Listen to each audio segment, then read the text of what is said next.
Hi, John here from Paladin Response. Today we're just going over a quick tip on grip, okay? I have a saying in my classes that essentially a new shooter, it's 80% grip, okay? Look at grip as the gatekeeper to being able to get into more advanced training. If you can't hold that gun throughout the recoil management process of firing multiple rounds, you're not going to be able to really move and shoot, shoot and move, shooting off the ground, different things like that, okay?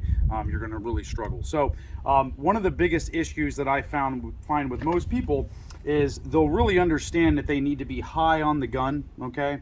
That's a principle that is essentially no one's going to argue that from a firearm instructor perspective, right? I want to get high on the backstrap of the gun, tight on the beaver tail there. I don't want to go over that and hurt myself, but right under the beaver tail, nice and sealed, right?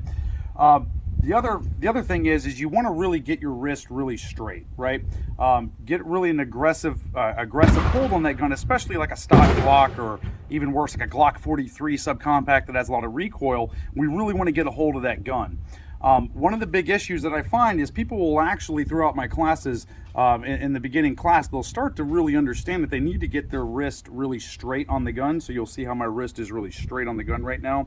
Thumb is pointed directly at the target, almost like an index point. But the biggest problem that I find is putting that counter pressure on the gun. We don't just want to place our hand here and let it be nice and loose. We need to actually twist that gun into our hand. So if you'll notice here, I'm almost twisting the gun to the right, okay?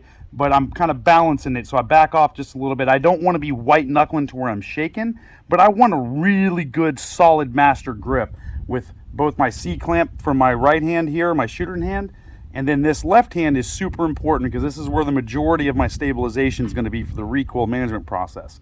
So I really need to grip this gun, really squeeze it into my hand. A quick tip here is that if my thumb comes off this, then I'm not pressing hard enough, period. So that's John from Paladin Response, and that's a quick tip on grip.